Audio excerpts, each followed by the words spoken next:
Boa noite, gente. Todo mundo presente aqui. Vamos iniciar, então. Dá boa noite aí, Lu. Boa noite, pessoal, bem-vindos. Boa noite a Boa noite. Yasmin também, que está aqui prestigiando A a Yasmin gente. também está presente, surpresa. Nem sabia que ela ia participar. Ela nem disse nada, ela ficou caladinha, tá vendo? Ela está fazendo surpresa. Também tem uma surpresa no final da live aqui para todo mundo, um bônus maravilhoso que vocês vão ganhar. Olhe, estou dizendo que o nosso curso está muito bom. Gostaram das questões? Todo mundo falando aí da dificuldade das questões, né? Alto nível. Mas é isso mesmo, a gente tem que treinar nível hard, para chegar na hora da prova e estar arrasando, tá? Então, esse é o nosso intuito aqui, treino difícil. É isso mesmo, e a prova vai vir difícil, então vocês têm que estar preparadas, tá?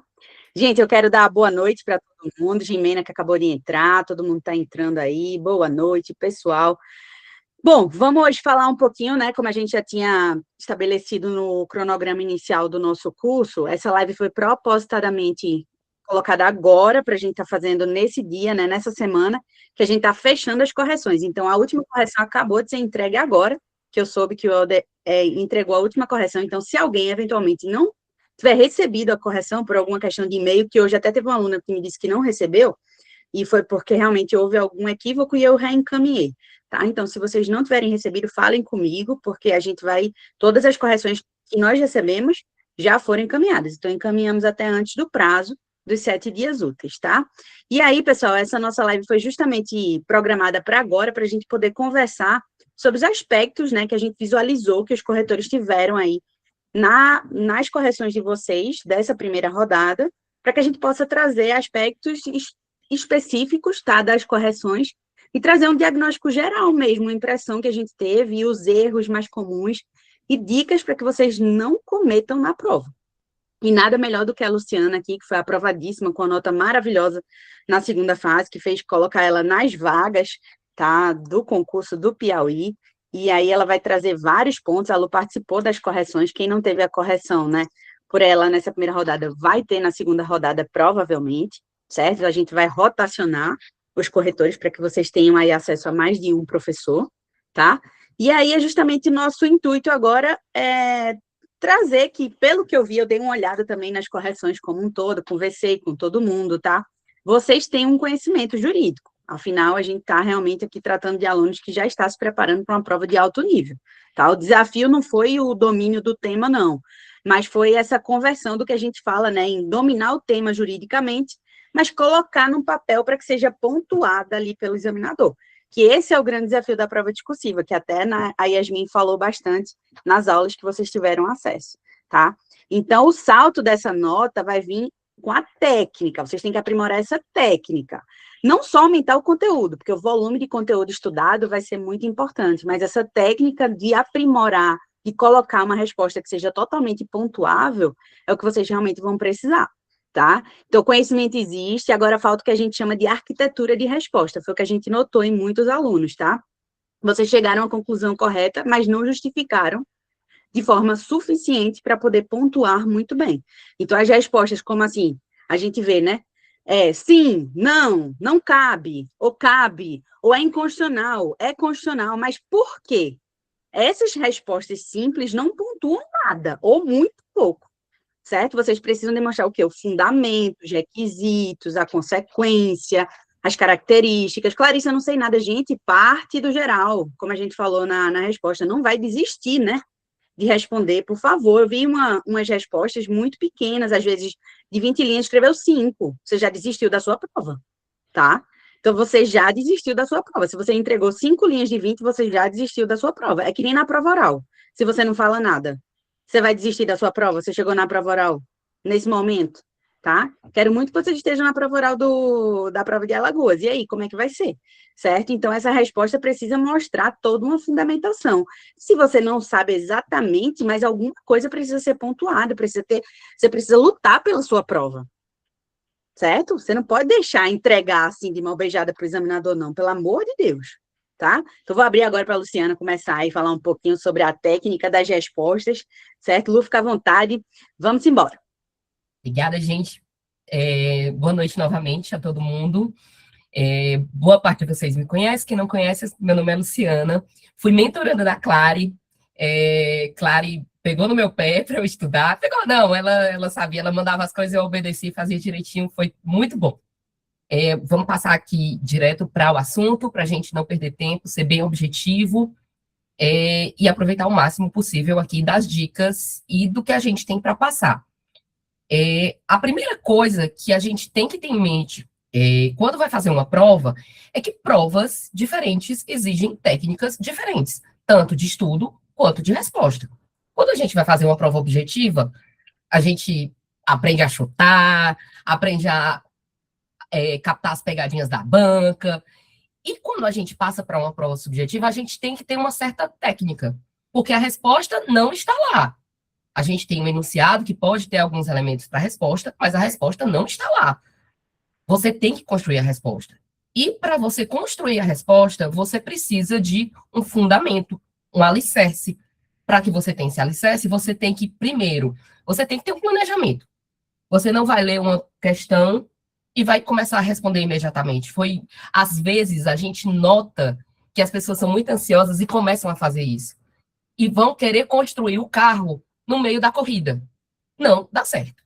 Não dá certo. Você não vai ter controle do fluxo da sua resposta, não vai ter controle do número de linhas, não vai ter controle da fluidez.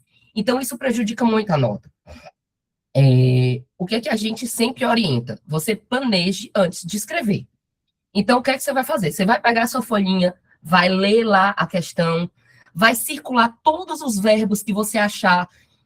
Os verbos que indicam o que é que o examinador está pedindo. Ele quer que você conceitue, ele quer que você diferencie, ele quer que você identifique. Isso é importante. Você tem que seguir o comando da questão, porque o espelho vai refletir o que ele está pedindo. Então, você vai destacar o máximo possível os verbos, as ideias que lhe chamam a atenção, tudo que lhe chamar a atenção que você vai precisar para essa resposta. E vai partir para o outro momento, que é fazer aquele brainstorm. Vai começar a lembrar, puxar as coisas. Às vezes, tem gente que trabalha já de uma forma organizada, tem gente que faz de uma forma mais desorganizada. As ideias vão vindo, você vai colocando.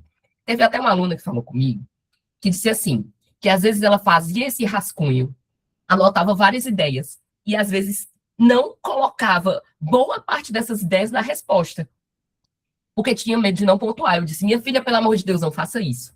Porque esse momento do brainstorm é o momento mais precioso da criação da sua resposta, porque é quando vão vir as ideias, você está se lembrando daquele estudo que você fez, que um instituto puxa outro, e está colocando palavras ali desordenadas, e que depois, quando você tiver tudo aquilo, você vai pensar e vai dizer assim, pronto, a partir daqui, eu vou construir minha resposta. Então, assim, não risquem, não deixem de botar as ideias que vocês têm ali no rascunho na resposta. Deem um jeito, vai dar certo. Só que vocês têm que organizar. Vocês têm que ter uma resposta, vocês têm que criar uma estrutura de resposta que seja pontuável. E, para isso, ela tem que ter clareza, ela tem que fazer sentido, é claro, e ela tem que trazer todos os elementos que o examinador está buscando. Então, a gente não pode dar uma fórmula exata, mas a gente tem como inferir quais são os pontos principais que devem constar numa resposta. Então, o que é que você vai fazer? Você tem que se trabalhar para, quando citar um instituto, qualquer coisa, ou você vai citar alguma coisa, um termo jurídico, ou alguma coisa que a pergunta é formulada, você precisa o quê? Você precisa primeiro dizer o que ele é. Você precisa fazer uma introdução. A introdução não é dizer que certa coisa é inconstitucional, o Estado não tem competência.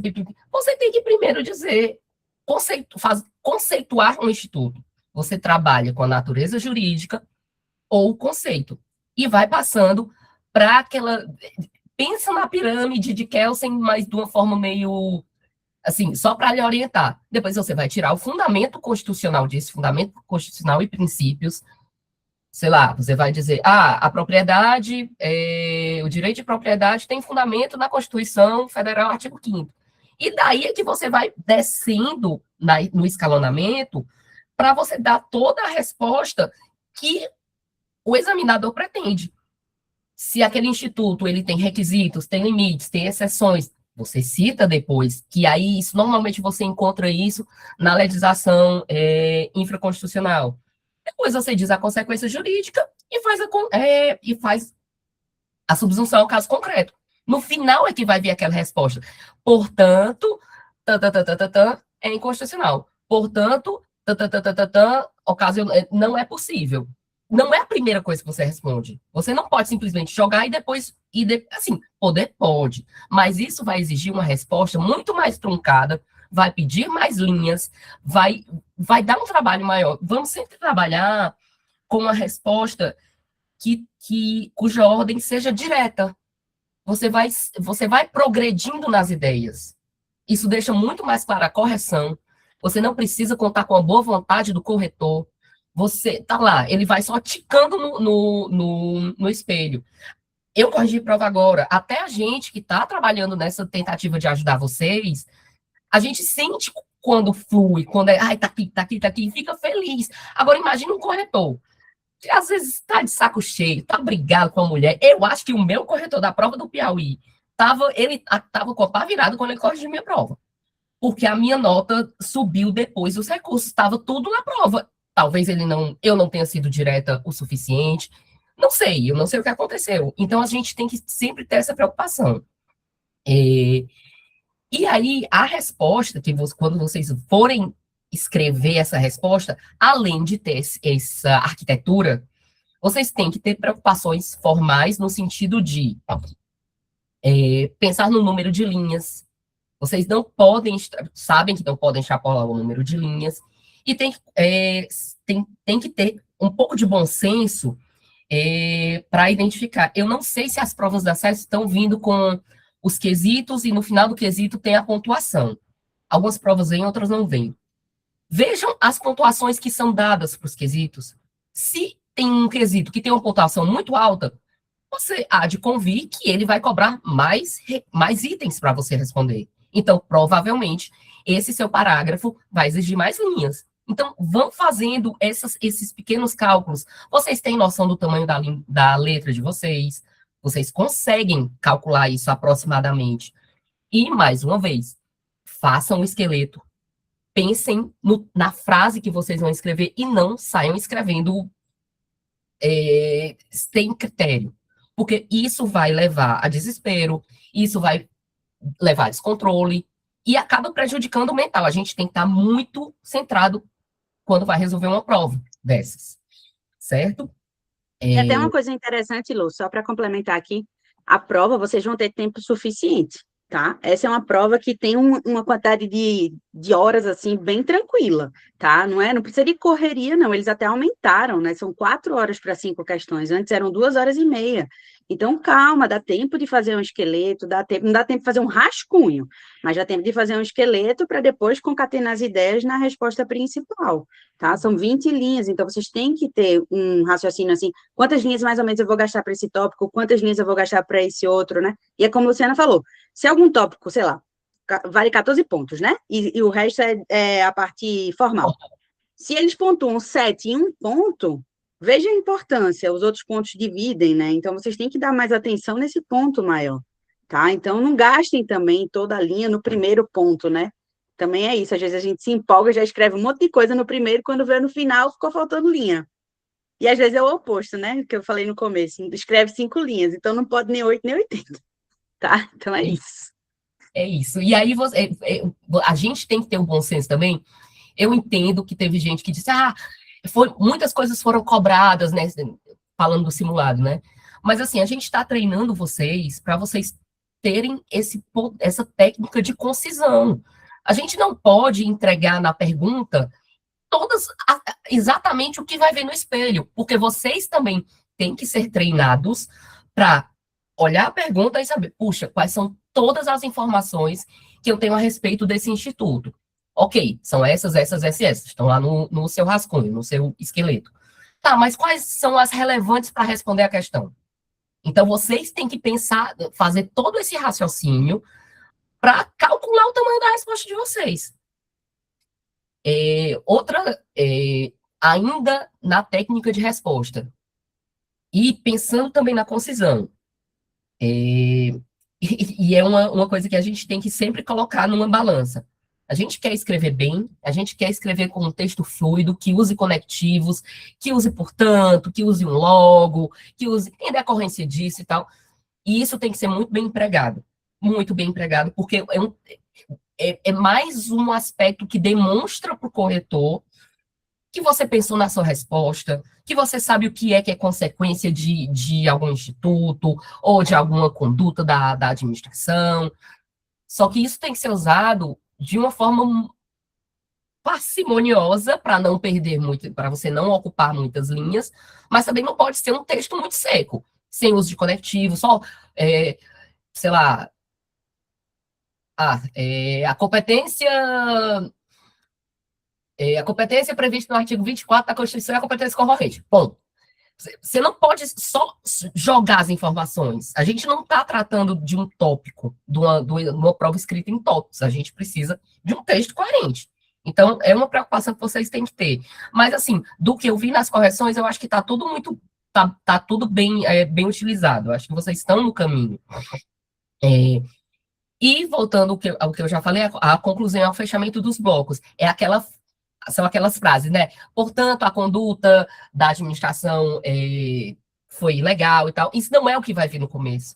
Por mais que a pergunta comece com isso, ou diga, a conduta do administrador foi legal, isso não vai ser a resposta, vai ser no final, depois que você já deu toda a explicação, certo? Mas é uma questão de técnica, isso é muito treinável. Com essas correções, eu acho que vocês estão entendendo como acaba sendo um textinho meio fechado, que a gente acaba tendo que fazer, mas é treino, certo?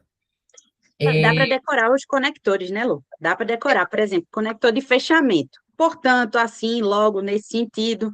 E aí vai, né? Conectores que vão trazer diferentes situações. Por outro lado, de outro modo. Aí você vai trazendo, né? Mas é bom fazer esse arremate final. Você pegar o final da sua questão e trazer uma conclusão geral. Que aí você mostra para o examinador, ó, desfilei meu conhecimento e agora arrematei. Pronto, acabou. Né? Pode falar, Yasmin, diz aí. Tá sem áudio, tá sem áudio. Eu ia falar exatamente isso sobre assertividade. A Lu já trouxe a importância do esqueleto, que eu bato na tecla, né, há muito tempo. Eu lembro, assim, que inclusive quando eu era mentorada, já já vocês vão estar aqui do outro lado, era uma das coisas que eu tinha dificuldade, e eu comecei a gravar. Tem alguns momentos, a gente estuda para concurso, que a gente realmente tem que otimizar.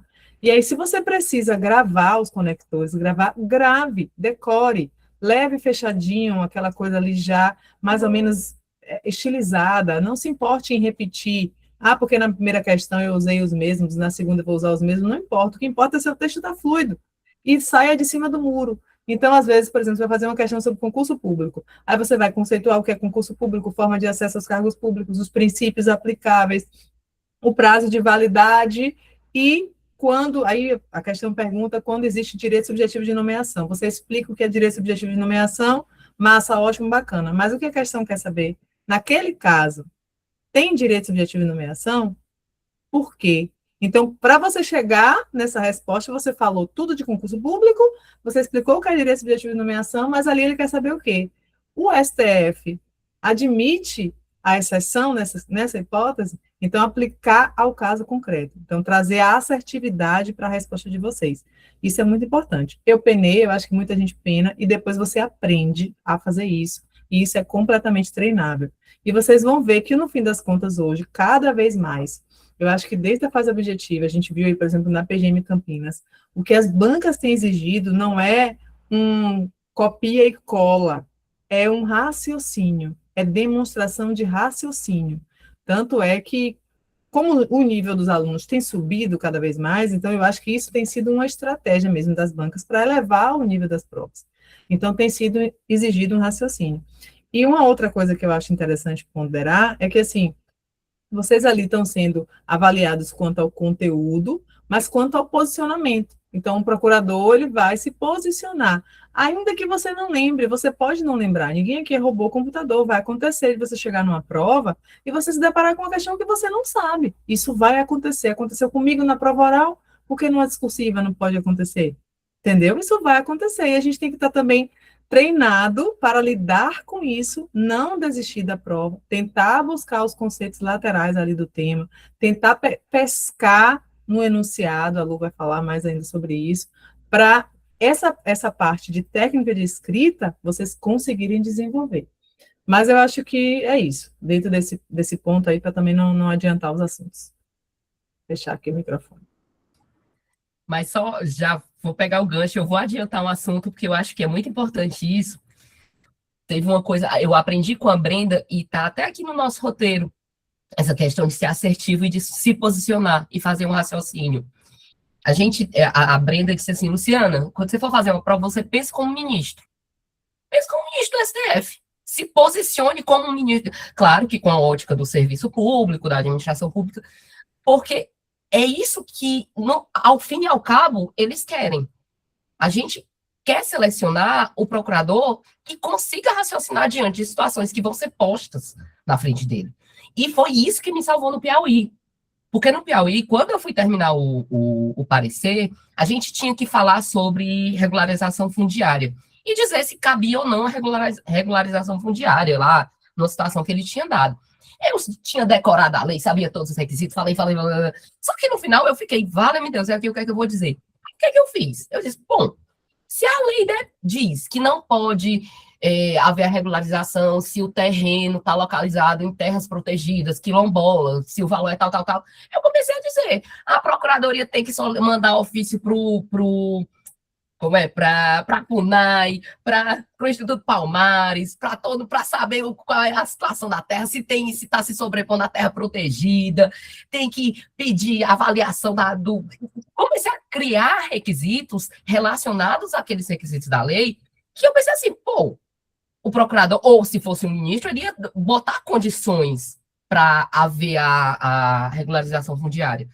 E a minha conclusão no parecer, que valia, sei lá, 5, eu, antes do recurso, fiquei com 0,33, depois eu pontuei tudo. Eles me deram a pontuação integral. Então, assim, você tem que demonstrar que você tem que dentro do raciocínio, aquilo tem lógica, não é nada absurdo. Mas vamos voltar aqui para a gente dar tempo da gente passar por todos os aspectos. O que é que a gente, nessas correções, a gente notou alguns erros que foram recorrentes. Mais uma vez, não são erros de conteúdo, são erros de técnica, são erros de, às vezes, insegurança, às vezes, coisa de quem nunca fez uma prova subjetiva. Todo mundo tem uma primeira vez, ninguém nasce sabendo. Então, assim, um dos erros, uma das falhas mais recorrentes é você menciona o instituto, mas não desenvolve o raciocínio. Então, você sempre tem que se lembrar, você vai ter que falar do conceito, do fundamento daquele conceito, de onde, o que é um instituto, de onde é que ele é retirado, onde é que você acha na legislação constitucional ou infraconstitucional, as características dele, as consequências, o que é que aquele instituto ele cria no mundo jurídico, uma conduta sobre ele, quais são as consequências dele no mundo jurídico e a aplicação ao caso. Você está dizendo o que você está explicando, aplicando determinado instituto na situação problema e não outro. Então, você não pode simplesmente jogar, dizer a solução e não explicar o porquê. E isso leva a uma falta de subsunção. Você explica tudo, mas não faz o fechamento. Você não explica por que tudo aquilo que você trouxe se aplica ao caso, que é a situação proposta no enunciado. Também, nós vimos muitas fundamentações genéricas. Você não pode, por exemplo, dizer, viola a coisa julgada, sem dar mais explicações. Você tem que indicar a regra, você tem que explicar o motivo da por que viola a coisa julgada. Quando é que incide a coisa julgada? Essa situação que foi trazida no enunciado, ela é uma das situações em que está caracterizada a violação da coisa julgada? Por quê? Se ela não é, por que não é? Quando é que seria? Então, a gente tem que fazer todo esse raciocínio, a gente tem que amarrar todos esses pontos para mostrar para o examinador que você não está simplesmente repetindo o que está no enunciado ou lembrando, lembrei disso e estou colocando, certo? Tem um exemplo aqui, que Você tem que indicar a regra, explicar o motivo da regra e demonstrar a consequência prática dessa regra. Vamos ver aqui, tem um exemplo aqui. A medida, ela reduz por ato unilateral um crédito já reconhecido em decisão definitiva. Eu acho que esse é do caso lá da peça. Não sei se é. Mas, então, você sempre tem que trazer a fundamentação específica para aquilo que você falou. Você não basta você... eu estou tentando me lembrar de algum dos exemplos das questões. Vamos lembrar.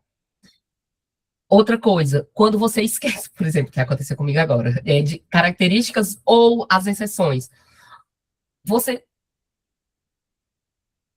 Isso é um passo prévio. Quando você está estudando, você não pode estudar picotado. Você não pode estudar só os institutos, só as características, só as exceções. Tente estudar de uma forma global, porque uma coisa vai puxando a outra. E, às vezes, uma característica já indica quais são as exceções. Você tem que fazer esses links, você tem que ter essa entre essas malandragem, de se você tem uma característica, puxa, mas se ele sempre se aplica nessa situação? Não se aplica. Qual é a situação que seria uma situação inversa, ou uma situação que é diferente? Então, você tem que sempre se lembrar disso, certo? Tem que tentar se recordar dos entendimentos jurisprudenciais, tem que tentar se recordar das consequências jurídicas, não deixe nada, e isso vai levar ao último apontamento desse bloco, que é não deixe nada em branco. Gente, alguma coisa vocês sabem, de alguma coisa vocês vão lembrar. Você tenta extrair alguma informação que tem lá no enunciado, você tenta se lembrar de algum fundamento constitucional. A gente tem lá, tem certas diquinhas que a gente vai amealhando ao longo dos estudos que sempre ajudam nisso. Por exemplo, se você vê uma situação que bota dois entes federativos diversos, o que é que você vai lembrar? Você tem que lembrar de autonomia. Você tem que lembrar de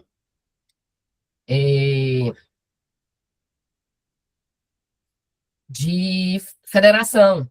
Se você tem, por outro lado, dois poderes diversos, o que é que você vai se lembrar? Separação dos poderes, freios e contrapesos. Tenta puxar os princípios constitucionais e daí você desenrola. Tem muita coisa para ser dita nesses pontos, certo? Parte dos princípios, você vai partindo dos princípios gerais e daí você vai puxando as características, como a gente diz, as exceções e tal. Então, você tem a gente tem embasamento, tem conteúdo, é só técnica. E isso puxa muito para a assertividade que a Yasmin falou. Gente, se vocês escreverem alguma coisa, ninguém tira ponto, ninguém vai achar que a resposta está errada. Pelo contrário, você está demonstrando conhecimento, certo? Mas não zere. O mais importante é você colocar o máximo possível de conhecimento naquela questão, para que ela pontue o máximo possível. E aí eu coloquei uma anotação aqui, que é o seguinte: ninguém quer depender de recurso. E a gente torce para não depender de recurso. Mas você vai escrever sua resposta pensando o seguinte: olhe, se eu não fechar o gabarito dessa questão, se eu não fechar o espelho, eu vou recorrer e vai ter material aqui para quem for fazer o meu recurso aproveitar. Todo mundo aqui vai recorrer, porque recurso é fase. Você vai recorrer, seja para aumentar sua nota, seja para manter sua nota, você vai recorrer. Então, assim, se você deixar sua prova em branco ou não preencher tudo, não tem do que recorrer, você não tem material para um recurso. Mas eu espero que nós não precisemos, que ninguém precise de recurso, mas se precisar. Voltando agora para a técnica de redação das questões. Vocês têm que se lembrar de que expressões técnicas pontuam. Até hoje eu agradeço de não ter feito prova oral. Eu sou terrível falando. Assim, eu falo muito coloquialmente. Vocês estão vendo aqui que é uma live técnica. A gente está falando de coisas técnicas, mas eu sou muito coloquial. Eu não sou treinada para falar de forma técnica, eu sou treinada para escrever. E, mais uma vez, isso é treinável. Então, a gente tem que ter em mente de que as expressões técnicas pontuam. Os nomes jurídicos existem. As coisas têm nomes corretos. Os nome iuris, eles são importantes. Então, ato vinculado, os requisitos da CPI, prazo certo e fato determinado. E a gente viu a inversão disso. E é um texto constitucional. E isso não pode acontecer. Sim, quando eu olhei, a primeira prova que eu vi que tinha essa inversão, eu disse, rapaz, será que eu pontuo? Porque as palavras estão certas. Mas não, não estão. Fato determinado é uma coisa, prazo certo é uma coisa. Prazo determinado não é a mesma coisa que prazo certo. Se, assim, juridicamente falando, talvez se a gente for discutir semântica, mas, assim, os nomes importam. E quando você usa os nomes corretos, mais uma vez, o corretor vai ver lá o terminho bonitinho, vai olhar no espelho, tá aqui, pá, bateu o espelho. A gente está preocupado com isso agora. Então, assim, por favor, foquem muito nisso.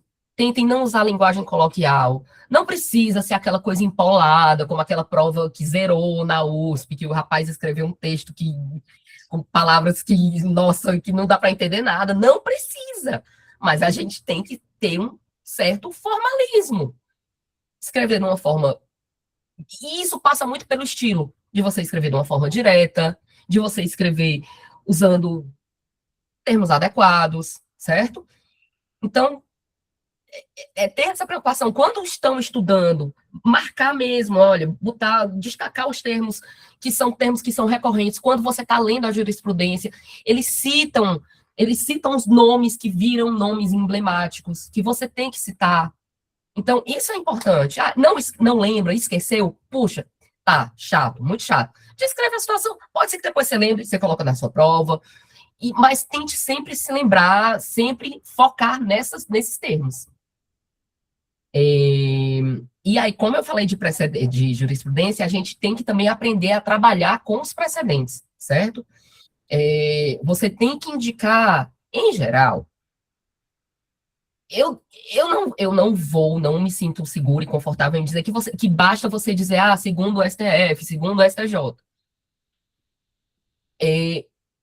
Pelo sim, pelo não, eu acho mais prudente. Se você sabe que o entendimento é um entendimento do Supremo em sede de repercussão geral, diga isso. Se você sabe que é em recurso repetitivo do STJ, diga isso. Até porque, primeiro, você vai conseguir inferir isso da questão. Se é uma questão que está tratando de constitucional, você vai saber que é o STF. Em geral, é o STF. Em geral, é uma repercussão geral. Se é um STJ, você vai saber que é um repetitivo, se é uma questão infraconstitucional. Então, assim, já dá para dar um direcionamento, certo? Se você sabe, coloque. Não vai ter, se você disser que é a repercussão geral do STF e não for a repercussão mais do STF, eles não vão tirar ponto. Você colocou o STF lá, eles coloquem. Agora, tomem cuidado. Às vezes, os enunciados, eles pedem, segundo a jurisprudência do STF. Se for uma divergência, se houver uma divergência entre os tribunais, ele só quer a do STF. Você pode até dizer a do STJ, dizer que é a divergência. Mas você tem que focar nisso. Prestem atenção. E aí, até o comando da questão enunciado ajuda você a entender que lá no final você vai ter que colocar segundo o entendimento do STF ou segundo do STJ. Então, mais uma vez, prestem atenção ao enunciado, tá? Porque o enunciado, a sua resposta começa no enunciado. Se você observar todos os verbos que o enunciado traz, você já vai direcionando a sua resposta. Então, você tem que prestar atenção no enunciado, grifar tudo, pontuar tudo, para você não cair, não perder por besteira, né? Porque leu muito rápido, ficou nervoso, enfim, passa despercebido, tá? Então, cuidado. E é normal isso acontecer, às vezes a gente está ansioso mesmo, normalmente na primeira questão, ou quando é uma questão que a gente não sabe. É normal demais. Normal. Né? Mas assim, respira, fica um pouquinho mais controlado, que dá certo. Já que você falou de enunciado, a Yasmin mandou para mim um enunciado aqui de um aluno, para mostrar como ele fez a análise do enunciado de um simulado, e como ele fez o esqueleto. Eu achei super interessante mostrar para vocês. se eu puder, e aí a gente já passa para o próximo Pode tópico. compartilhar a tela. Pode compartilhar na tela, Lu, sabe? Sabe como é Sei, que compartilha? tá aqui. Essa aqui, compartilhar. Essa questão, assim, de indicar, né, repercussão geral, repetitivo, súmula, isso vem sendo muito pedido, né, nos espelhos do CESP, né? Antigamente não existia isso, não. Mas hoje em dia eles vão pontuando, né? Citou que é repercussão geral, pontua tanto. Citou que é supremo, pontua tanto. Então, assim, cada vez mais o detalhe importa. Lógico que com o estudo, né, a gente acaba memorizando, decorando, lembrando se é súmula e tal. Mas, assim, se não sabe de jeito nenhum, tenta citar segundo o Supremo Tribunal Federal e Superior Tribunal de Justiça. Porque aí você, pelo menos, vai pontuar alguma coisa, né? Não adianta também, não bota assim, ó, segundo jurisprudência pátria, que nem na prova oral, o povo vem falando, segundo a jurisprudência pátria. De que jurisprudência? De quem? Do TST? Do TSE? É de quem? Aí eu pergunto logo, né? Do estado do Acre, Aí, ah, é, tem que ser assertivo, né? Ou é do STJ ou é do STF, então vamos escrever, porque é alguma coisa que você vai pontuar. Então, isso é bem importante para que você não perca por besteira, tá? e eu acho que numa prova como essa, que é uma prova que vai ter, como eu já falei várias vezes, são poucas vagas, poucas questões vão ser corrigidas, poucas provas vão ser corrigidas, então o examinador vai estar muito atento, o nível vai estar lá em cima, eles vão cobrar no detalhe mesmo. Então, assim, isso, é esse tipo de detalhe que, quando você aponta, vai garantir que você bata o espelho. Porque, mais do que isso, você não consegue citar. Só se for o número do tema ou o número do processo que embasou, que foi o. Aí é impossível também. Aí é Aí é impossível, né? difícil. E daí, então, tá dando para ver o espelho? Tá dando, tá dando. Tá bem Olha, tranquilo. super interessante. Ele não foi uma prova mesmo, né? Foi um simulado, então é por isso que tem essas coisas marcadas. Mas muito bem construído. Ele destacou o que precisava, separou os quesitos e fez o espelho, ou fez o rascunho dele, o esqueleto muito bem construído. Eu sei que na prova, eu não sei se todo mundo tem esse autocontrole, e eu não tinha. Meus rascunhos eram um É uma chiqueiro. loucura, né? Era uma loucura. Eu saía botando um, aí o dois lá embaixo, aí botava uma seta e tal, mas deu certo. Mas assim, se você entendendo e colocando tudo, tá? Eu acho. E É, foi fantástico, né? Quem conseguir fazer dessa forma, raciocinando já, porque aí ele já dividiu os pontos, né? Já foi, a partir dessa situação, tá vendo? Elaborando aí na condição de procurador do Estado, um parecer, ele já dividiu, né? Todos os pontos que ele ia tratar. E aí abordou toda a matéria jurídica, né? não Então, esqueceu nada, porque você vê que são muitos detalhes. Não esqueceu nada. pode Assim, falar, Yasmin. Diz aí. Tá sem áudio, tá sem áudio. Algo que é interessante é que, assim, eu internalizei isso. Ajude o examinador. Ajude o examinador. Então, se você vai fazer uma peça de apelação, como a do simulado, vamos trabalhar com o simulado, um exemplo. No simulado, a gente queria, primeiro, estou falando já da parte realmente do espelho. Queríamos a ilegitimidade ativa e passiva no espelho. Queríamos um tópico de excesso de execução. Então, se você, no seu mérito lá, da sua peça, você subdivide e bota no título: 1, dá ilegitimidade ativa. 2, dá ilegitimidade passiva. 3, do excesso de execução, cara, o examinador vai bater o olho naquilo ali, mas é pronto, o aluno acertou. Tá? Então, assim, isso vem de onde? Do enunciado. Da análise do enunciado, do seu esqueleto e do que você vai reproduzir na prova. Tem uma outra foto dele que ele fez isso, e que, assim, na hora que eu bati o olho no esqueleto, que ele mandou tudo, até com uma outra prova, ele marcava até o tempo, tá, gente? Isso é importante também, desculpa estar fugindo já, mas, assim, marquem o tempo de execução do simulado de vocês. E aí ele colocava o tempo, marcava os verbos, marcava as palavras-chave, executava o esqueleto. Quando eu batia o olho no esqueleto que eu ia corrigir embaixo, o simulado, no esqueleto eu já via se ele tinha separado os tópicos corretamente e se aquilo ali ia estar, bem provavelmente, no parecer, na peça que ele viria a fazer. Então, assim, ajude o examinador. Sempre ajude o examinador. Faça um treino de esqueleto, coloquem os títulos, subdivida os títulos, de acordo com o que vocês identificaram, as teses principais, isso vai facilitar, assim, demais. Eu sou suspeita, porque eu sou fã de esqueleto, Larissa já sabe aí, que foi o que me salvou, assim, nas provas discursivas e elevou realmente o meu nível. Eu acho que é um tempo que vocês, às vezes, consideram perdido, mas para mim é ganho. Inclusive, quando você não sabe. Na prova da PFN, fiz a minha primeira ação rescisória da minha vida inteira, com base no treino de esqueleto que eu consegui desenrolar ali na hora, tá? E, assim, faltou muito pouco para avançar para oral, 46 décimos, por conta de uma modulação de um julgado que eu não sabia, era o tema 69, que caiu lá na discursiva da PFN. Mas a parte processual e as teses principais, assim, fora essa questão da modulação, estavam na minha peça e eu fiz o esqueleto. Na hora que eu vi, daquele desespero, meu Deus, não sei. Fui no banheiro, lavei o rosto, abri meu chocolate, respirei fundo, pronto. É uma ação rescisória inicial. Comecei a fazer ali requisitos da inicial, o que eu lembrava de direito tributário referente àquele tema, o que eu lembrava de julgado antes da modulação que eu lembrava, fui colocando, dividi com o que eu sabia e entreguei. Então, treino de esqueleto é, assim, essencial. Quer falar alguma coisa, Lu? Não, eu acho que a Yasmin falou tudo.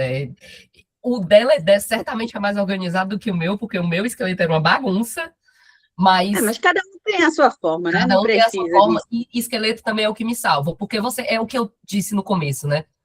Assim que a gente olha a questão, as ideias vão vindo, as ideias vão. Olhe, depois que você começa a escrever, muita coisa, se você não anotou, você vai esquecer. E você não tem tempo de ficar voltando no enunciado, voltando no que você já escreveu. Você faz o esqueleto, coloca tudo lá e pronto. A minha peça está aqui, a minha questão, a minha peça está aqui. Se você se lembrar de alguma coisa durante, você dá um jeito de acrescentar. Mas o que você escreveu ali vai ser o seu alicerce.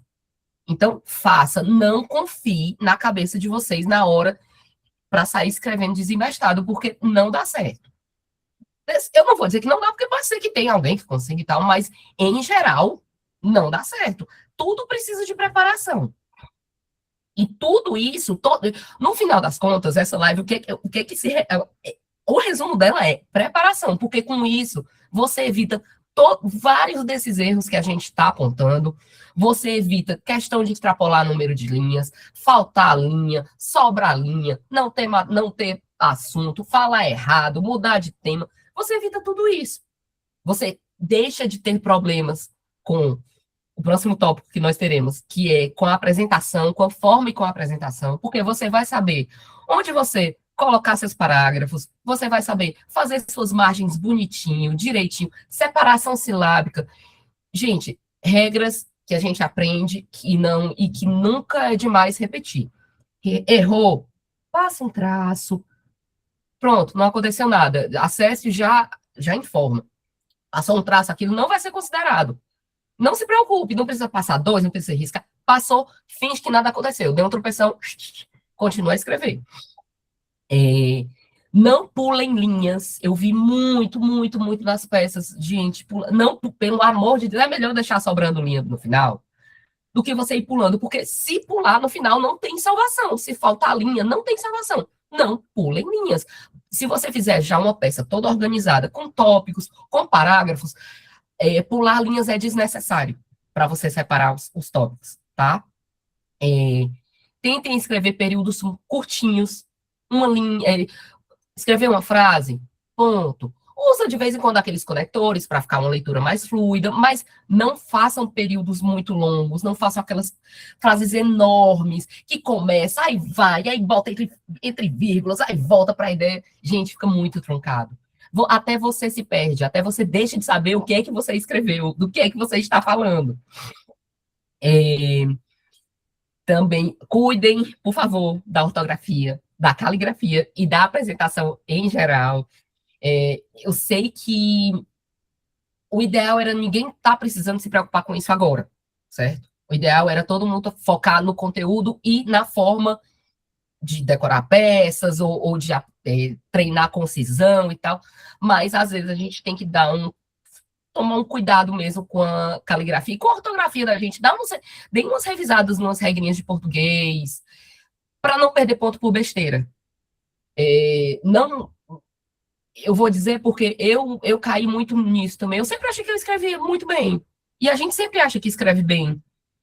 No caso, acha que comete erro de português e tal. Perdi tanto ponto de aspecto microestrutural, porque você sai escrevendo na pressa, não lê, esquece de botar assunto e tal. Isso acontece com todo mundo.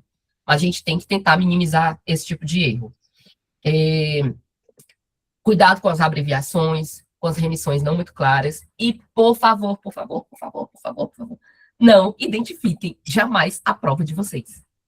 Nem quando vocês estiverem fazendo simulado. Porque, você pensa, é só um simulado. Mas isso cria um costume. Isso cria um hábito. E você, sem querer, na sua prova, você vai identificar. E eu não sei como, eu nunca vi um caso desses, mas eu não sei como é que a banca reage se você, na hora de assinar procurador do Estado, começa a escrever seu nome e rasura. Porque a banca diz que o traço significa que isso vai ser desconsiderado. Mas se você escreve lá um Luciana e bota um tracinho, o Luciana tá lá. E dá para ler. Então, eu nunca vi caso assim, não, mas... Pois é, mas sei lá, olha, é possível. vai que eu desbloqueei um novo medo aqui. De toda forma, não assinem nem os simulados. Não se preocupe, os simulados chegam para a gente identificados. Não precisa assinar. Mas, assim, em geral, as peças, como eu disse, né? As peças têm linha suficiente. Eu acho que todo mundo tem mais ou menos aqui a ideia do tamanho da letra para saber se vai pegar ou não. Se sobrar muita linha no final e você se lembrar de alguma coisa, você pode botar, sei lá, alguma coisa em tempo. Assim, perde ponto de forma, talvez perca, mas pelo menos você colocou a ideia. Mas, assim, aproveitem o máximo as linhas que vocês têm. E é isso, assim, são essas pequenas pontuações que a gente está fazendo aqui, mas, reiterando, o grupo tá massa. Conteúdo vocês têm. É só treino, ajustar a técnica de prova. É só vocês usarem esse conhecimento que vocês têm, que vocês já têm muito voltado para a resolução de questões objetivas, para resolver questão subjetiva. E isso é treinável. Isso é totalmente treinável. Todo mundo consegue. Tem que se dedicar, mas todo mundo consegue. Vamos lá. Deixa eu fazer alguns apontamentos aqui, Lô, antes de eu falar da peça, porque eu queria falar alguns pontos específicos da peça, mas o que a Luciana falou agora me chamou a atenção de uma coisa.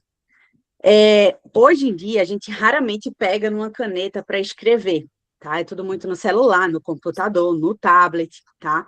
Então, eu já dei dicas, né, para vários alunos da mentoria, principalmente aqui, que vem me questionar. Claro, teve até uma aluna que falou para mim que ela ficou com a mão doendo depois de fazer um simulado todo, porque ela não escrevia mais. Então, Clarice, eu fui responder uma questão do pré-edital, né? Eu acho que ela não está aqui online, não, mas ela falou para mim que ficou com a mão doendo depois de escrever as 5 questões e fazer a peça e mandar para correção no pré-edital. E aí eu falei, você vai treinar todos os dias, assim como o pessoal que estava treinando também para Tocantins, Mato Grosso, a Lean, né, que a gente teve muito, Yasmin corrigiu muito do pessoal da Lean, de procurador, de analista, e aí da FGV, e aí foi muito interessante, porque teve uma aluna que falava que todo dia, 30 minutinhos, ela ficava só escrevendo à mão, ela pegava um julgado e começava a escrever, para poder justamente treinar essa parte da escrita. Tá? Porque hoje em dia é muito difícil a gente pegar. Eu fui pegar a Gina de Bernardo para escrever um negócio, mas que letra horrorosa é essa? Toda vez que tem que escrever alguma coisa, eu mando o João escrever, porque a minha letra é horrível. Eu não escrevo mais nada, é tudo no celular, no computador, não, sabe? É um negócio, é uma bagaceira. Se eu fosse fazer uma prova escrita, eu pegaria para fazer uma caligrafia, atualmente. E tem gente que faz caligrafia, tá? E não é vergonha pegar para fazer caligrafia. Então, se você tem uma letra que você não está achando bem, se você já tem esse impacto, pegue, faça algumas caligrafias, treine, tá? Não é, assim, problema nenhum isso só vai te ajudar. Porque é impressionante como a letra conta, tá? A letra, por exemplo, que Yasmin mostrou na aula, ela é maravilhosa. Mas tem uma letra que eu já vi que é melhor do que a dela, que foi a de Luíse, Luciana, que passou em 5º lugar na PGE Piauí. A letra dela é impecável. Eu disse assim, que letra, parecia que ela estava, sabe, numa máquina, assim, de escrever. Então, o examinador olhou aquela letra e já olha com bom gosto. Imagina quantas provas ele está corrigindo, tá? Então, é interessante que vocês não tenham, talvez, preguiça com relação a isso. 10 minutinhos, 15 minutinhos, escrever alguma coisa. Pega um julgado mais difícil, tenta ali pontuar, fazer a mão, tá? O momento é esse. Eu estava até falando com a Lu, que essa é uma fase, um concurso que a gente tem, né, de estudar, assim, a primeira fase e a segunda fase ao mesmo tempo, é mais complicado, a gente fica, né, meio perdido, como é que eu vou organizar os horários e tal, como é que eu vou dividir meu tempo com relação a isso, eu imagino a dificuldade que vocês devem estar sentindo, principalmente para quem vai enfrentar uma segunda fase como uma primeira vez, né, e é normal que isso aconteça, tá? Mas é uma grande experiência, e o estudo para a segunda fase ajuda muito também na primeira fase, tá? Então, vocês vão estudar teses, talvez aqui, que vocês não estudariam se vocês estivessem vendo só um objetivo, e isso traz um crescimento global, tá? Então, é importante que vocês fiquem ligados nisso, tá? Então, só para chamar a atenção dessa questão do cansaço da mão, porque isso também a gente precisa treinar, tá bom?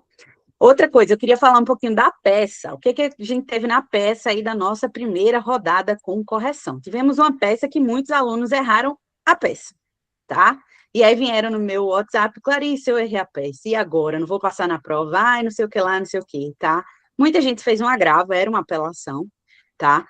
Mas o momento de errar é agora, tá? Então, assim, errei. O que é que vai acontecer comigo? Você vai aprender com esse erro, para não acontecer novamente, tá? Não tem problema errar a peça agora, a gente não quer que erre lá na hora, certo? Eu errei uma peça uma vez na prova da PGE Pará, que lá na PGE Pará era o seguinte, você tinha uma questão, aí mandava você apresentar todas as peças cabíveis no caso, né? Então, você tinha que apresentar contestação, reclamação constitucional, pedido de suspensão de segurança, agravo de instrumento, eram 4 peças, geralmente. Aí, na primeira prova, eu fiz as peças certinho e tal, fui para outra prova, né? Que era no outro mês.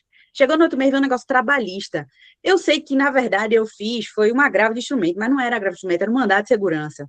E aí, mas eu tinha feito as outras peças corretas, eu tinha apresentado a contestação e tinha feito a reclamação constitucional. E a minha prova, zerei a do mandado de segurança, mas as outras eu acertei. Aí eu saí desesperada quando todo mundo falou que era um mandado de segurança. Eu digo, meu Deus, agora eu não passei mesmo, não. Mas eu passei assim na lata, eu tinha que tirar 20, eu tirei 20. Lá nem adiantava recorrer, era uma banca complicada, enfim. Nem fui recorrer, porque tinha que recorrer ainda presencialmente, ver.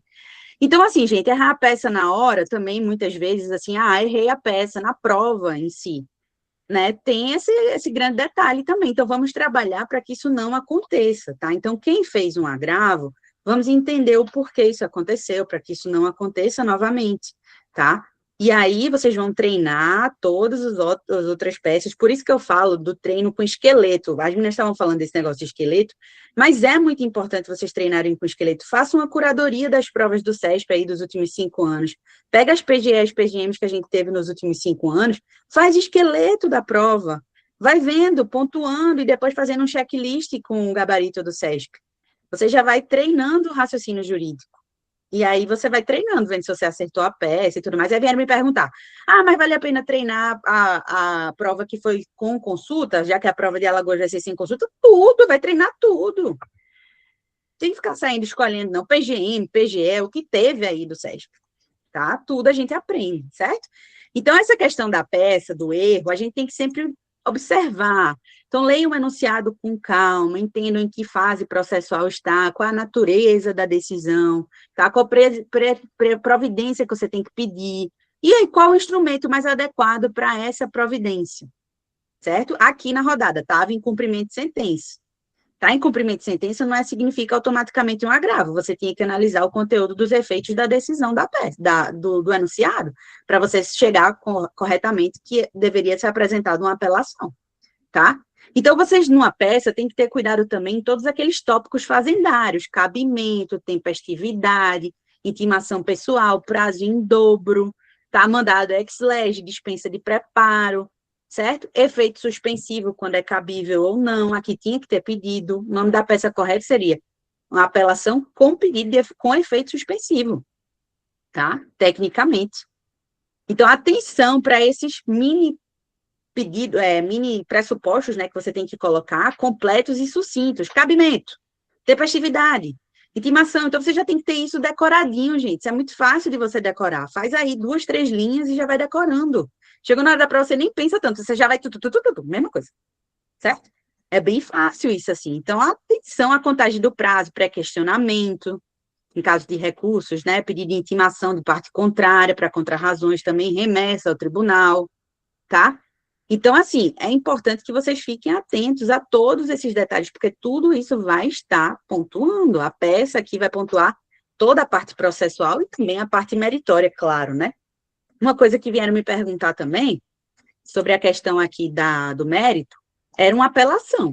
Tudo que é preliminar numa contestação vira razão de mérito numa apelação, certo? Então, cuidado para não confundir isso. Porque aí a gente fica assim, pensando, primeiro grau, eu pedi numa preliminar, no recurso vai ser o quê? Razão de reforma ou nulidade. Então, cuidado, vai pedir uma reforma, vai pedir uma nulidade, vai pedir o quê? Então, vocês têm que ter atenção a isso, porque a apelação é uma peça muito comum em provas de procuradoria, tá? Então, atenção a essa questão do problema, né? Organizar bem os pedidos. Todos os pedidos têm que estar bem organizados. Você tem que pensar assim, se eu citei alguma coisa no mérito da minha apelação, eu tenho que pedir, eu tenho que espelhar a tese no pedido. Eu não posso ser sucinta nos pedidos, não. Por exemplo, receba a apelação no duplo efeito. Escreve com o pedido de efeito suspensivo e tal, entendeu? Formula o pedido principal, formula o pedido subsidiário, a gente faz na prática assim, certo? Então, tinha que espelhar todas as teses, legitimidade alegada, no caso aqui da questão, pedir o reconhecimento da ilegitimidade, pedir o reconhecimento do excesso de execução, formular o pedido subsidiário de adequação do valor, tá? Então, toda tese que tinha sido desenvolvida aqui na fundamentação tem um pedido correspondente. Então, façam esse checklist na hora dos pedidos, porque os pedidos vão pontuar, certo? Para vocês não perderem por besteira. Carlos, mas eu já citei lá no mérito. Não importa. Não importa. A prática, às vezes, a gente tem na prática, né, uma situação e tal, e aí, às vezes eu tô lá fazendo, quando eu fazia apelação na AGU, né, eu ficava com preguiça, né, de botar a mesma coisa e tal, mas não existe, prova não existe, é bem certinho, é checklist mesmo. Então, desmembre os pedidos, conhecer do recurso, efeito suspensivo, acolhimento, provimento de reforma, anulação, pedido subsidiário, sucumbência, tá? E atenção nessa questão que eu mencionei, preliminares no primeiro grau vira razões de reforma ou nulidade na apelação, tá bom? Então, cuidado com o uso das linhas também, né, que é um ponto que a Luciana falou, gastar demais logo no início e perder no final, não pular a linha para também no final você não ficar, né, tendo que escrever muito pequenininho para poder caber tudo ali. Então, reserve o espaço suficiente, tá? E o nome correto, né? Apelação com efeito suspensivo. Se for um agravo de instrumento com pedido de efeito suspensivo. Embargos de declaração com efeitos infringentes, tá? Então, essa questão do nome correto importa muito, certo? Então, para a peça, o que a gente notou foi muito isso, tá? A questão dos pedidos, subsidiar ali com relação à adequação do mérito da peça, tá? E atenção, né, para as principais peças de fazenda pública, entenda, faça um resuminho lá, faça um esqueletozinho de cada peça para você lembrar, tem folha de rosto, não tem folha de rosto, certo? Quais são os pedidos dessa peça e tal. Eu sei que são muitas peças, mas é como Yasmin falou. Clarissa, caiu uma peça que eu nunca vi na vida. Uma ação rescisória é o quê? Uma ação inicial. Caiu na prova da PGE Paraíba, caiu uma ação de reintegração de posse. Ação de reintegração de posse também é uma ação inicial. Então, você vai lá, né, nesse caso tinha consulta, aí você ia lá, pesquisava na ação, tudo mais, e via o que é que tinha que caber na prova. Então, não precisa se desesperar. Já caiu querela nulitate? Já caiu. Pode cair uma peça diferente? Pode. Então, tem que ter, assim, vocês têm que ter conhecimento. Então, se der, tenham conhecimento, vejam todas as peças, não custa nada, peguem um material, né? O próximo passo aqui da gente é a gente elaborar um material com todas as peças, um resuminho de modelo e tal, para facilitar. Mas isso já existe, né? A maioria dos cursos já disponibilizam, vocês já têm isso. Então, façam um checklist ali nos últimos minutos para vocês não estarem perdendo ponto por besteira, tá certo? Então, essas são as questões da peça que eu queria trazer e abordar melhor aqui. Pode falar, Yasmin, diz. Rapidinho, é só assim, pensem, vocês vão fazer uma prova de procuradoria. Via de regra, você vai ser demandado. Então, você tem que saber fazer bem uma contestação, muito bem uma apelação, ter uma noção de recurso para Tribunal Superior. Precisa. Isso aí é o feijão com arroz, é o básico do básico. Sem isso, você não pode chegar na prova. E o a mais, uma ação civil pública, uma suspensão de segurança, entendeu? E o resto é não se desesperar. Se você sabe fazer o inicial, você vai fazer uma ação civil pública, você vai fazer um rescisório. E o resto também, você vai, até se cair um RESP, nunca fiz um RESP na vida. Você tem noção de como é uma apelação? Tem. Você tem noção de que o RESP é para o STJ? Você vai espelhar a forma. Então, veja que tenham cuidado para não perder ponto no mais fácil. Eu considero, aí só fazendo um adendo, o mais fácil é a forma. O mais difícil é acertar o julgado. Então, assim, vá para a prova com a forma, ó, decorada. Se agarre no decoreba da forma. E deixe o problema para ver se na hora você vai lembrar do julgado, da modulação, do que você estudou. Deixe o problema para o que é realmente mais difícil, repertório de jurisprudência. Se agarre na decoreba da forma. Era isso. Ou a formalidade é, assim, é fácil, né? O pessoal fica muito desesperado. Como é que eu estudo para discursiva? Como é que eu faço? Eu digo, olha, calma. Primeiro ponto é você estar muito bem com a jurisprudência. Você está muito bem com a repercussão geral, com os repetitivos, com as súmulas, tudo. A formalidade a gente estuda rápido, tá? Então, é um decoreba mesmo. E se você já tem isso bem, assim, estabelecido, você já é ao menos uma preocupação para você na prova, tá? Diz, Lu. E, além de ser um decoreba, eu acho que uma outra parte, um outro raciocínio que serve para confortar é o seguinte: porque nós temos conhecimento, a gente consegue, esqueceu tudo, a gente consegue inferir. Poxa, eu estou fazendo uma petição, o que é que eu preciso? Digamos, o inicial. O que é que precisa? Qualquer uma dessas iniciais, eu tenho que dar o valor da causa, eu tenho que dizer os pedidos, eu tenho que justificar que eu estou aqui, se for uma contestação, eu tenho que dizer que eu estou obedecendo o prazo. Eu tenho que trazer, são coisas que são lógicas, são decorrência do tipo do momento processual em que aquela peça está sendo utilizada. Então, não lembra, cara, sabe, o que é que eu preciso falar aqui? O que é que está faltando para eu dizer? O que é que eu tenho que pedir? Certo? E como a gente tem que decorar, a gente já leu isso em algum momento. Fica muito mais fácil de você tentar resgatar, pela lógica mesmo. Não, sem desespero. Eu falo isso não, desesperada, né? Mas sem desespero. Dá certo. Dá certo. É isso aí. Então, ó, eu agora quero abrir para perguntas. Se alguém tiver alguma pergunta, quiser perguntar ou colocar no chat também, pode ficar à vontade, tá? Eu só peço que não entrem muito no mérito da questão, assim, né? Das razões do mérito, porque aqui não é uma live de correção de mérito, né? Das questões e da peça, mas sim especificamente da formalidade. Mas se vocês tiverem também algum questionamento, alguma discussão com relação... Já me perguntaram, Clarissa, cabia pedir de retratação na apelação? Eu falei, não cabia, vamos analisar aqui. Aí fui respondi no direct, né, ou no WhatsApp. Então, assim, tem alguma questão, pode entrar em contato com os corretores também, quem corrigiu a sua prova específica vai responder as suas dúvidas, tá? O pessoal está bem aberto, tanto o Helder, que não está aqui, mas a Yasmin e a Luciana também. Então, fica tranquilo, se quiser recorrer de alguma coisa do espelho, está aí, pode recorrer, tá? Agora, quem quiser fazer perguntas mais específicas sobre algum tópico que a gente não abordou, alguma coisa que vocês ficaram com dúvida também na correção, pode ficar à vontade. Participantes? Muita gente querendo perguntar. Deixa eu ver aqui o chat. Tribunais superiores, né, Gimena? É isso mesmo. Na prova oral, eu pegava no pé de Gimena. Gimena falava, tribunais superiores. Eu disse, qual? Qual tribunal que você está se referindo, né? Não, segundo a jurisprudência pátria solidificada, sedimentada. Tá ótimo, beleza, muito bonito. Mas eu quero saber o Tribunal Superior, qual é, né? Então é isso. Mas é isso, gente. Mas alguém quer perguntar alguma coisa? Esclarecemos tudo, tá tudo certo? Gabriel, pode perguntar, Gabriel. Boa noite, pessoal, tudo bem? Então, eu queria tirar Boa uma noite. dúvida. Seria interessante sempre trazer uma estrutura fechada de resposta, assim, independente do que está sendo perguntado, denunciado, sempre trazer uma estrutura fechada para qualquer tipo de pergunta, ou eu preciso adaptar isso sempre, dependendo do que for perguntado, se for uma pergunta mais, um enunciado mais fechado, ou uma questão mais prática, ou eu sempre trago essa questão, assim, sempre ter essa estrutura, assim, pronta para responder qualquer tipo de questão. Pode responder aí, Lu. Gabriel, eu acho que isso... Eu nunca gosto de resposta engessada, certo?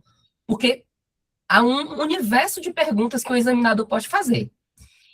Às vezes, ele pode querer que você analise a situação e dê a sua opinião.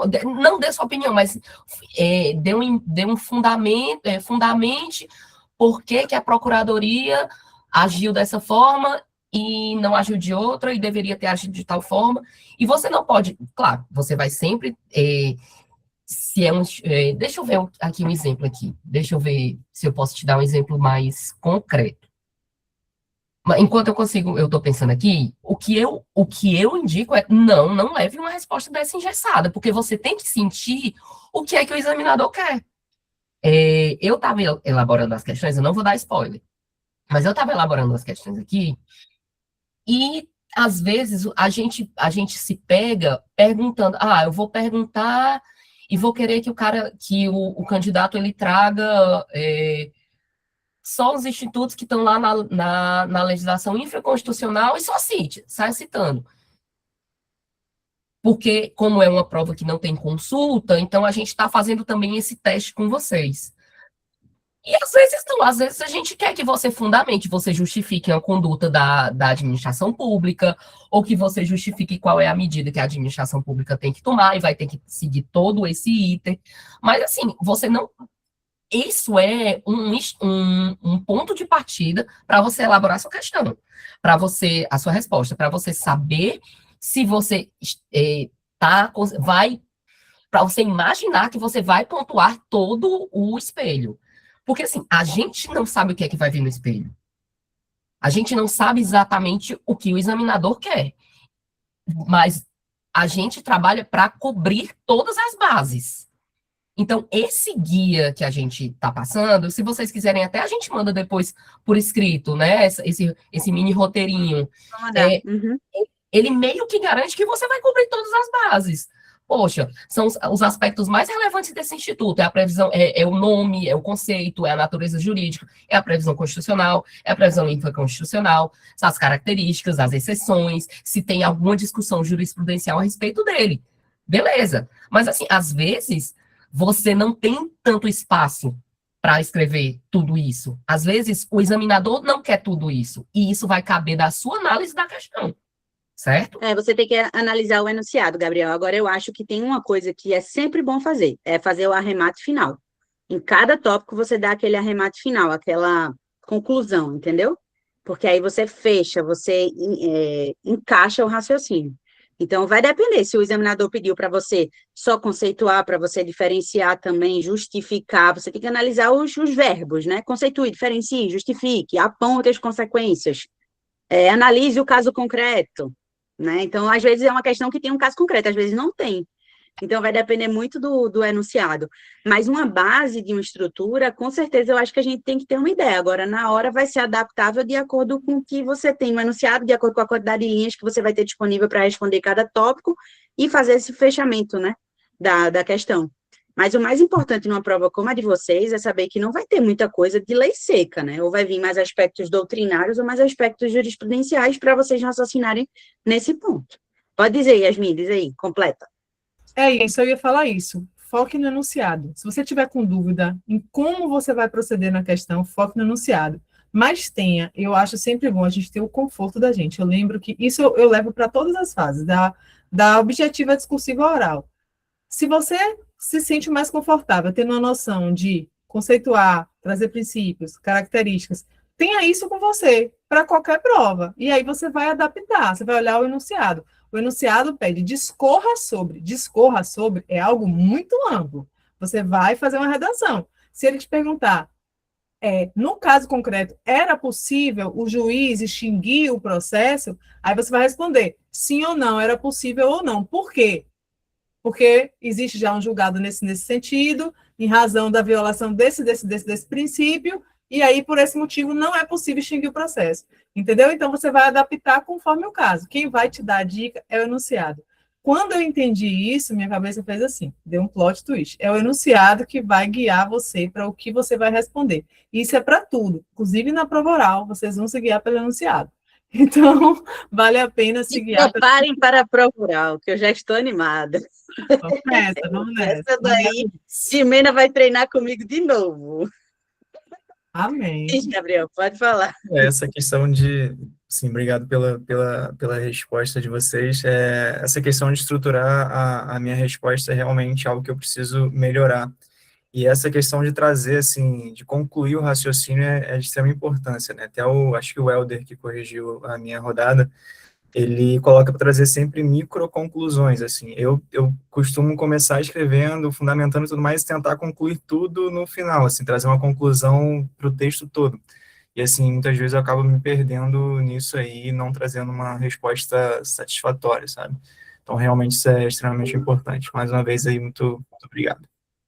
Deixa eu só fazer um adendo, que eu vi umas perguntas de vocês, eu ia falar, mas acabei esquecendo. Muita gente tem dúvida, e eu também já tive dúvida quando escrevia. Nossa, como que eu vou dividir as linhas? O esqueleto vai te responder. Mas a densidade, quem vai avaliar é você na hora. Então, por exemplo, você faz uma questão de direito tributário, sobre reforma tributária. E aí a questão pergunta sobre o IBS.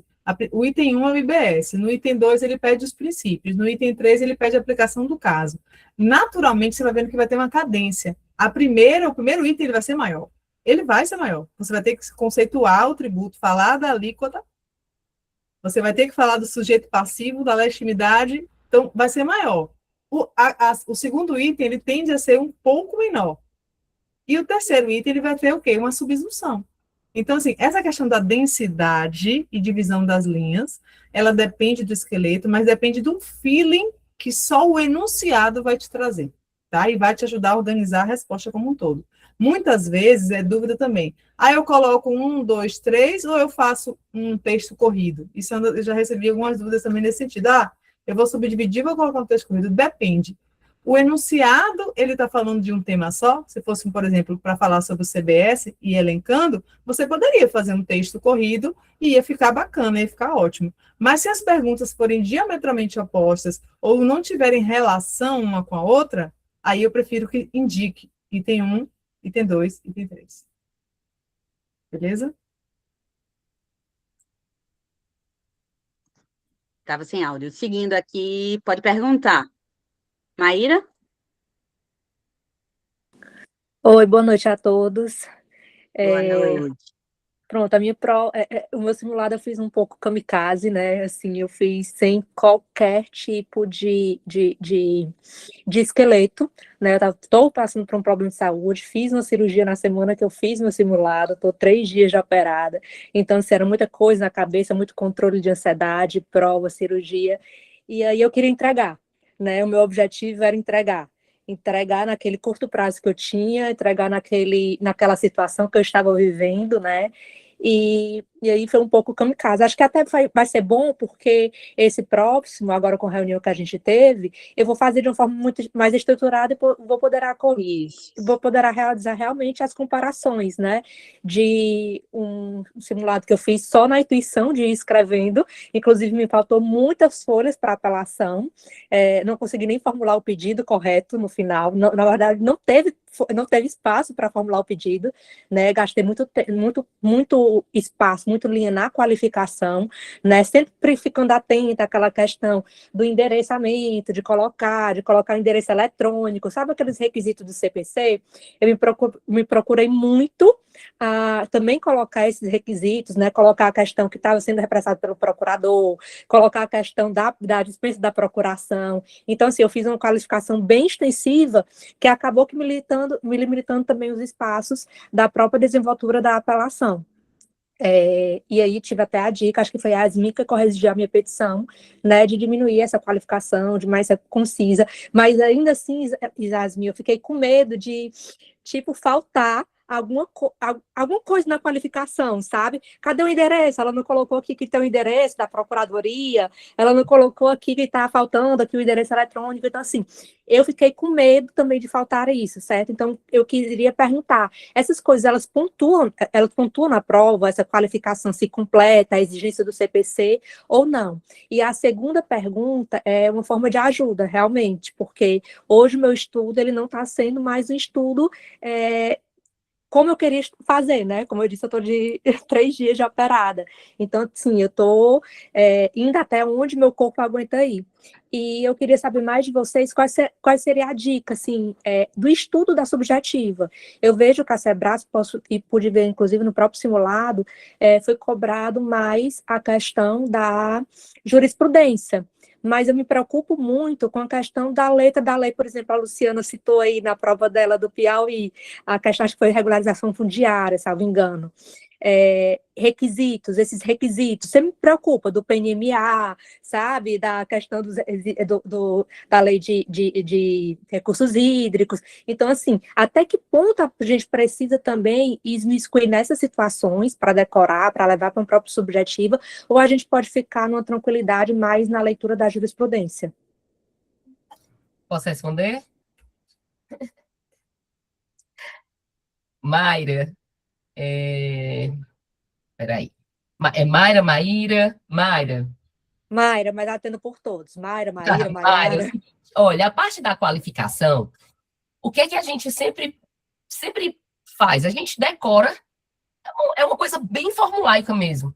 Você bota o nome do ente, qualifica, pessoa jurídica de direito público, sede endereço eletrônico tal, neste ato representado pelo seu procurador, mandato ex-lege, decorrente de lei, papapá, se quiser decorar os artigos, vem ajuizar, presente, tal, contra fulano de tal, já qualificado nos autos, e pronto. O que o examinador quer saber é se você sabe qualificar de forma suficiente aquele ente. Você não precisa entrar em detalhes. O que ele quer é ele quer os aspectos de forma no geral da peça e a parte do conteúdo. Ele não vai dar uma nota maior para você porque você botou o endereço, inventou um endereço fictício, não sei o quê. Pelo contrário, você corre o risco de identificar a sua prova. Então, assim, seja bem formulaica, bote endereço eletrônico, 3 pontinhos, endereço, 3 pontinhos, e CNPJ, tal, e vá-se embora, certo? Agora, quanto à parte do estudo, especialmente dessa parte da lei seca. Primeiro, a gente tem que enxergar a prova subjetiva. A gente acaba indo com apostas, claro. O nosso curso não é um curso de apostas, a gente não está apostando que vai cair essa questão ou outra, a gente está treinando vocês para responder provas subjetivas, mas também treinando certos conteúdos que a gente considera mais relevantes ou que são mais prováveis de serem cobrados. E isso vai muito de feeling. Você tem que ver primeiro, eu acho, se eu não me engano, não cai ambiental na segunda fase. Então, já fique tranquilo com Não cai ambiental, não cai, não. Foi um exemplo mesmo que veio. Pelo amor de Deus. Mas, assim, chega uma hora em que você tem que fazer escolhas trágicas. Todo mundo ouve essa expressão e esse momento chega. Não deu tempo de estudar tudo, você vai apostar em quê? Você vai apostar naquelas coisas que tá todo mundo achando que vai cair, você vai na sua cabeça, certo? Ou sei lá, pega espelho se você, nas provas subjetivas que eu fiz, eu tentei pegar os espelhos de todos os simulados, de todos os outros cursos, eu comprava fazia com correção, acessava os outros simulados e lia todos os espelhos para amealhar conteúdo, certo? E assim, uma hora você tem que ficar segura, ninguém fica 100% seguro quando vai fazer uma prova, mas uma hora você tem que pensar assim, eu estudei o que eu pude, a prova é amanhã, eu não tenho como ler todo o conteúdo de novo, eu vou com o que eu sei, certo? Então, uma hora você tem que... É como se você atingisse um estado de paz, de pensar, não posso fazer mais do que isso. Mas enquanto você não chega nesse ponto, que é a véspera da prova, que é a hora de entrar na prova, porque eu sempre ficava com o meu tablet antes de entrar na sala lendo tudo, você vai até o último respiro. É o conselho que eu posso dar. Eu queria só acrescentar uma coisa que Jimena até falou aqui no chat, que, de fato, quando é prova sem consulta, também se cobra lei seca, tá? Essa questão de, Claricita, não vai cair lei seca, não existe isso, gente. A lei seca faz parte de tudo. Na prova oral também cai. E na prova oral você não vai ter um livro para consultar, um vademecum para ficar ali disponível, não dá nem tempo. Vamos pensar numa questão de mandado de segurança, é bem simples. Essa questão pede para você conceituar um mandado de segurança. O conceito do mandado de segurança? Para proteger o quê? Direito líquido e quê? Certo. Não amparado por habeas corpus e habeas data. Quando que o responsável é pela ilegalidade ou abuso de poder foi uma autoridade pública ou agente de pessoa jurídica no exercício das atribuições do poder. Isso está na lei seca. Então, você tem que saber que é direito líquido e certo, não amparado por habeas corpus e habeas data, ilegalidade ou abuso de poder, tá? Aí podem perguntar, Clarissa, e eles podem perguntar, por quem pode ser impetrado um mandado de segurança coletivo? Sim. Isso está onde? Na lei seca também. Partido político com representação no Congresso, organização sindical, entidade de classe, a sociedade legalmente constituída. Então, isso também é perguntado em prova oral e você não vai pegar o vademecum lá, porque não dá nem tempo, né? Às vezes tem até um vademecum, mas é uma loucura só. Então, assim, lógico que esses pressupostos também estão na lei seca, tá? Então, vai cair? Vai, faz parte do seu estudo, certo? Agora, tese principal, né? Ou vai vir uma questão mais jurisprudencial, ou vai vir algo mais doutrinário também, sei lá, vai cair uma questão de hermenêutica constitucional. Pode cair, o CESP já cobra, certo? Então tem que ter cuidado, para não ficar achando só também que vai cair jurisprudência, só vai cair doutrina, né? Eu sei que são escolhas trágicas, mas é como a Luciana falou, você vai para a prova com o que você tem, tá tudo bem, você fez o que você pôde fazer, tá? Mais alguma pergunta? Mayra, eu falei teu nome errado, falei que era Maíra, mas enfim. Sem problema, Mais alguma agradeço. questão? Você está com a mão ainda levantada? Eu vou tirar aqui, então. Pronto. Alguém mais tem perguntas? Questionamentos? Bom, gente, eu quero, então, primeiro agradecer a Luciana e a Yasmin, que apareceu aqui na live, eu nem sabia que ela ia participar, foi muito bom, acrescentou bastante coisa, tá? E eu quero só mostrar para vocês uma novidade. A gente vai ter um material de apoio aqui maravilhoso, que a Yasmin produziu, tá? Que vai ser liberado para vocês, só sobre os julgados da PGE Alagoas no Supremo Tribunal Federal. Então, a gente fez um material com todos os julgados aqui, ó, visão geral de atuação, tá? Da PGE Alagoas no STF. Temos aqui divididos por casos, e aí vocês vão ter, deixa eu ver aqui quantos casos nós temos. 11 casos para estudar. São 11 casos de atuação da PGE Alagoas no Supremo, tá? Então, aqui é um bônus para vocês. A gente sempre entrega mais do que a gente promete em todos os cursos, né? Eu gosto de sempre fazer dessa forma. E aí, Yasmin fez esse material incrível que eu vou estar disponibilizando amanhã no Drive. Quer dizer, hoje já no Drive, tá bom? E fiquem aí com o material para que vocês aproveitem bastante, certo? As meninas querem falar mais alguma coisa? Se despedir aí? Só dar boa noite, desejar bons estudos, dedicação no próximo simulado, que tá, ó, tá mamão com açúcar. Luciana tá caprichando aí nas questões, hein? Mas é isso mesmo, tá? Não, mas é bom. Eu sei que eu tiro sangue, às vezes eu tiro sangue, que não dá para escrever, mas a gente treina, que a gente quer ver vocês sabendo todos os requisitos, tudo que precisa para a questão, para chegar na hora, escolhe o que, não, é aqui que vai caber, é aqui que se encaixa, que dá certo. E assim, só para completar, a gente tem essa rodada agora, tá? Com subjetiva, na próxima semana, com correção, e vamos ter a última rodada sem correção, né, para autocorreção de vocês, no finalzinho de maio, começo de junho, salvo engano. Isso. E aí depois vai sobrar um tempo ainda, né, para vocês revisarem tudo, enfim, estudarem, trabalharem aí com os esqueletos todos, e vai ser muito importante para que vocês cheguem na prova bem, tá? Yasmin, quer falar alguma coisa? Despedir, dar boa noite para vocês, dizer que, assim, eu estou muito feliz de estar aqui, muito honrada, quero agradecer a confiança de cada um aí, e vou dizer a vocês, ó, tudo que tiver no cronograma de vocês, que a Clarissa colocou, estude. Porque se tem uma pessoa que tem... Comprou com o meu cronograma, hein? Tudo eu acerto muita coisa. Eu ia falar isso. Quando a Mayra perguntou aí de, e apostas e tal, Mayra, vai na aposta dela, que vai dar certo. Apostas que ela me deu para prova oral deu certo. Imagina para discursiva. Então, assim, foca dentro do que você puder fazer, foca no cronograma, porque eu acho que, assim, você não pode abraçar o mundo, faz bem feito o que você conseguir. E vai para a prova com tranquilidade, que você vai entregar o seu melhor. Palavra final, não desistam da prova, pelo amor de Deus. Façam a prova até o final, não desistam da sua prova, e entregue. Eu acho que vai ser uma experiência incrível para muita gente fazer essa prova, né, que tem discursiva objetiva junto. Então, assim, não joguem fora, a inscrição foi caríssima, então, pelo amor de Deus, pelo menos aproveitem a experiência que vai ser fazer a objetiva e a discursiva junto, tá? Eu estou bem confiante, eu acho que a gente vai ter um monte de aprovado aí, e em breve a gente vai estar trabalhando para a prova oral. Com certeza, e também não ir com pensamento ruim, não, né? Pelo amor de Deus, já vai pensando assim, não vou estar na cláusula de barreira, não, muito difícil, gente. Esse pensamento aí não leva vocês a canto nenhum, o gasto de energia que vocês estão tendo com isso, tá? Então, é pensar que pode ser a sua prova, sim, tá? Temos aí o exemplo da Brenda mesmo, que a Luciana falou, né?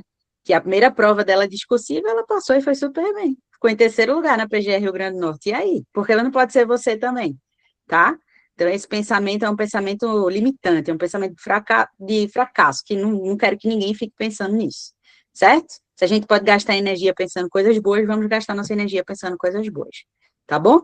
Então, um beijo para todo mundo, a live ficará gravada amanhã, Olha só, o cabelo de vocês está muito lindo, a hidratação está sendo nossas lágrimas. Juliana é a melhor, né? Com os melhores comentários, melhores figurinhas no nosso, no nosso grupo do WhatsApp. Mas é isso, gente, nada de lágrimas. Vamos estudar felizes e agradecidos aí pela oportunidade de estar estudando, de estar chegando nesse momento, tá? Quantas vezes vocês não pediram para os editais começarem a sair? Olha aí os editais saindo, agora vai chorar. Não, vamos embora. Não, eu faço com todo carinho, viu? As questões, todo carinho. A Gimena disse que foi puxado, então o negócio foi puxado mesmo, viu? Porque a Gimena já fez provas. Mas é isso, gente. Muito obrigada pela presença. Da época da faculdade. Então olha aí, tá vendo? Então tá, beijo para todo mundo, fiquem bem, bons estudos, tá? Amanhã eu disponibilizo o link aí. Tchau, pessoal.